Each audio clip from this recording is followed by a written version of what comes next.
Bonjour. Ce matin, en allant faire quelques courses, je marchais dans la rue et je réfléchissais sur ce phénomène du prana. Le pranisme, cet état tout nouveau chez moi. Un état qui n'est pas nécessairement complètement ancré pour l'instant, même si je le sens. Cet état magique, étrange, parce que je vois les jours passer, là ça fait 6 semaines que je n'ai pas mangé, et je vois donc les journées passer sans que je me mette à table, sans que j'ai faim, pendant que je me sens hyper bien, détendu, dans un bonheur et une paix presque permanent, et que j'arrive à me mettre à table avec d'autres personnes qui, eux, ils mangent. Et moi, je bois de l'eau, du jus avec du zan, avec du réglisse, de la réglisse, un peu de bouillon ou du jus de fruits, et que ça me suffit. Ça me donne la même sensation d'avoir mangé. C'est très étrange. Et je pensais à une question que, pendant cette année que je suis dans ce processus, que j'entends souvent. Ils disent, mais puisqu'on n'a pas besoin de manger, comment ça se fait qu'il y a tant de gens qui meurent de faim? Je pensais aussi peut-être à la raison pourquoi ça ne tiendrait pas chez moi. Pourquoi?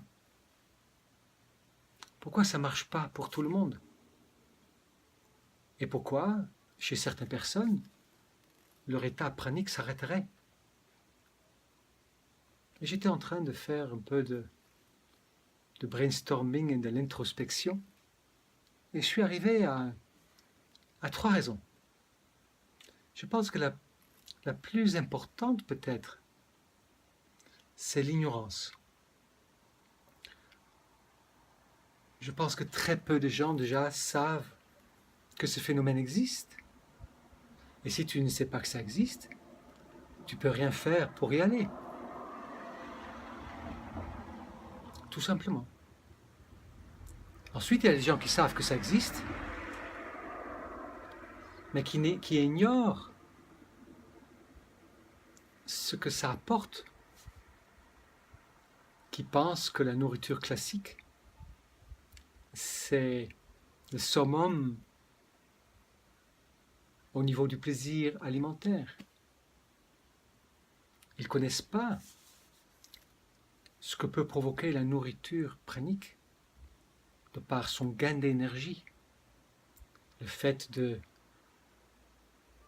dormir moins sans être fatigué, de ne plus être fatigué d'ailleurs, de gagner énormément de temps. Aussi que cette énergie qui s'est libérée va aider à la réparation des pathologies, à la guérison. Pas tout peut-être, mais pas mal. Chez moi en tout cas, l'allergie, les douleurs dans le dos, l'obésité. Le fait que la circulation de cette énergie donne déjà un plaisir en elle-même. L'essence devient plus aiguë. Ils ne peuvent pas savoir sans l'avoir goûté. Ils pensent que le plaisir buccal, qui dure que 3 ou 4 bouchées en fait, c'est le summum. Pendant que ça dure que quelques instants, pendant que le plaisir pranique s'apparente plutôt à du bonheur, qui est permanent. Donc l'ignorance, le fait que ça n'existe pas, et que les gens ne savent pas ce que ça peut apporter.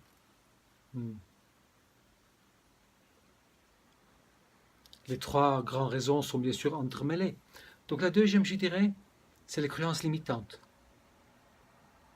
Et les croyances limitantes, ce serait de croire que ce n'est pas possible. De croire que moi, j'en suis pas capable. ou que ce n'est pas le moment pour moi, ici et maintenant. Ou même que je ne le mérite pas, ce qui est aussi une croyance limitante. Les croyances créent. Je pense donc je suis. Dans ma vision, nous sommes pure énergie créatrice et nous créons à partir de ce que nous pensons être la réalité. Et que je fais partie de l'école qui adhère au fait que nous sommes tous un, ou que j'adhère à l'école où nous pensons qu'un Dieu extérieur nous a créés, donc la dualité, peu importe, dans le deux, je peux devenir pranique. Si je suis convaincu, absolument convaincu que je suis complètement pure énergie et que c'est normal que l'énergie circule librement entre ces différentes formes, ou que c'est normal que Dieu me nourrisse. Quoi qu'il en soit, peu importe l'école dont je fais partie, si je suis persuadé que c'est possible, mais dans ce cas-là, je peux devenir pranique. Et la limitation peut venir à partir de ces croyances-là. Si par exemple, si je ne fais pas attention d'où vient en fait, de quelle école je fais partie, mais ça peut venir du fait que je suis persuadé qu'il faut avoir un certain niveau spirituel pour être pranique, ou que je ne l'ai pas mérité, ou que je ne suis pas assez important, ou que c'est uniquement pour les autres et pas pour moi. Si effectivement j'adhère aussi à la croyance, comme la plupart d'entre nous, que sans nourriture, tout simplement, et sans boisson, je meurs. C'est une croyance limitante aussi. C'est limitant, pourquoi? Puisqu'il y a au moins 60 000 personnes qui vivent sans manger, et certains même sans boire, puisqu'il y en a autant, ça veut dire que c'est possible. Ça veut dire de croire que c'est pas possible, c'est donc une limitation. Donc de persuader que c'est pas possible, c'est des croyances limitantes. Si effectivement j'ai des doutes, si je fais le processus, et j'ai des doutes quant à Dieu qui me nourrisse, ou quant à l'énergie qui peut circuler librement sans support de nourriture, si j'ai des doutes par rapport au principe, par rapport au fait que moi j'en suis capable, et qu'au fait que c'est maintenant que je peux le faire, mais jamais je pourrais devenir pranique. Il faut avoir une conviction de l'ordre de la foi. Comme Jésus à l'époque semblerait avoir guéri de personnes uniquement par leur foi. C'est ta foi qui t'a guéri. La conviction que c'était possible. Par contre, ils mettaient leur foi en Jésus. Pendant qu'en fait, je pense que le message était « Mais aie foi en toi, aie foi en la vie. » C'est passé par lui, c'est ok. Dans des stages d'accompagnement, je pense que un certain nombre d'entre nous se nourrissent de la foi de l'animateur. Et pourquoi pas? Ça se fait beaucoup comme ça. Et si la personne accompagnée y croit, mais ça peut se faire. Et le troisième obstacle pourrait donc être l'ego. Pas assez d'ego ou trop d'ego. L'ego, l'ensemble de mes identifications sous forme de cette personne, le fait que je prends ça pour la réalité, je peux que cette chose que j'appelle moi n'a pas assez d'ego, pas assez de volonté, ne croit pas assez en lui, en ses capacités, et ne se met pas en route. Un peu comme l'histoire du boucher, zen. qui n'use jamais son couteau. S'il ne bouge pas son couteau, la viande ne va pas se fendre.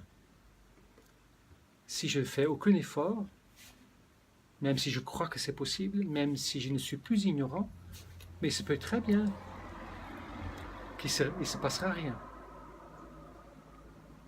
Et trop d'ego.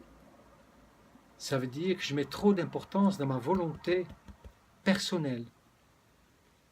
C'est-à-dire que je veux coûte que coûte être pranique. Pour moi, le cheminement vers l'unité, c'est un cheminement justement où l'ego est censé s'abandonner à l'être, comme l'être humain s'abandonne à son Dieu. Et il se peut très bien que je ne deviens pas pranique parce que ma volonté est égotique.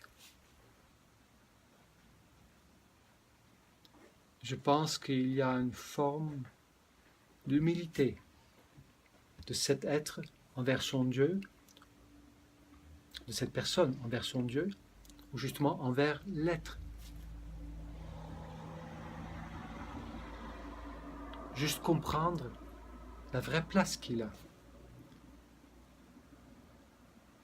Comme on l'entend dans l'histoire judéo-chrétienne, sans Dieu, je suis rien. Sans l'être, je suis rien. Ça revient au même, n'est-ce pas? En tant que personne égotique, je suis rien.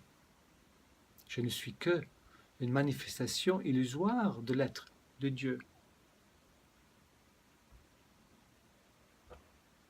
Pas assez d'ego, trop d'ego. Donc, l'ignorance quant à l'existence du prana, l'ignorance par rapport aux bienfaits, par rapport à ce que ça provoque, les croyances limitantes, et trop assez d'ego. Et bien sûr, quelque part, ça me concerne, dans mon propre cheminement. Je ne sais pas si aujourd'hui, le prana restera ancré chez moi. Je me sens pranique. Je joue avec le poids actuellement. Je suis assez stable. Parfois, je perds 100 grammes, 200 grammes. Et dans ce cas, je bois un peu plus de jus. Ou je mets un peu de miel pour stabiliser. Après, parfois, je vois que ça monte. Hop, je fais un peu moins. Mais je vois très très bien que, ok, j'y crois, je sais que ça existe, je ne suis pas ignorant.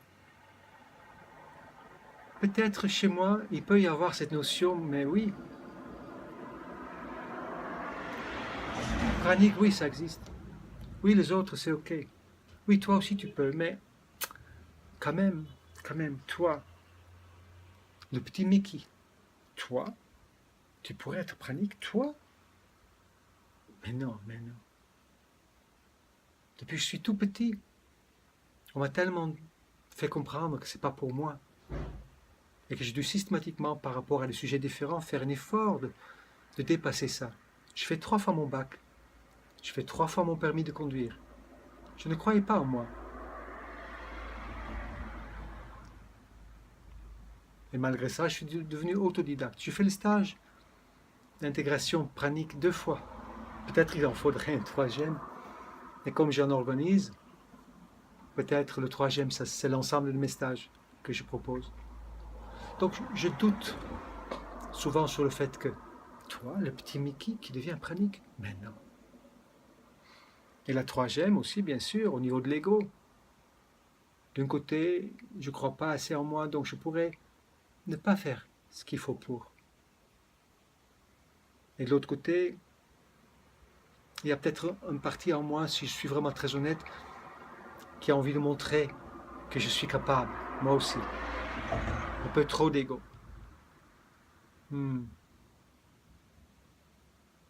Profondément, je me sens pas humble, mais je sens bien que je suis soumis à l'être, à Dieu, peu importe comment on l'appelle, la vie, la source. Cette chose-là, en soi, ne peut rien. Donc je me laisse guider. Cette petite vidéo que je viens de partager avec vous me fait bien réfléchir sur moi. Et il se pourrait très bien qu'un jour je fasse une vidéo où je dis Voilà, je n'ai pas réussi. Et je serai honnête dans ce cas-là aussi. C'est ok d'être oui ou non pranique. Fais pas de quelqu'un une meilleure personne. J'ai vu des personnes praniques, imbues de leur personne. Et j'ai vu des personnes pas praniques, avec un niveau de conscience inégalable. Je pense à une de mes ex, la personne avec qui j'ai vécu pendant très longtemps. Je sais qu'elle ne regarde pas mes vidéos, mais c'est une vraie maître. Elle n'est pas pranique. Ça ne veut rien dire. Et c'est pas parce que je suis ou que je deviens pranique que je sois mieux que qui que ce soit. Loin de moi cette idée. Même si ça provoque un avantage quelque part. Mais moi, je suis persuadé, dans mes croyances, que tout le monde peut devenir pranique. Absolument tout le monde. À tout moment.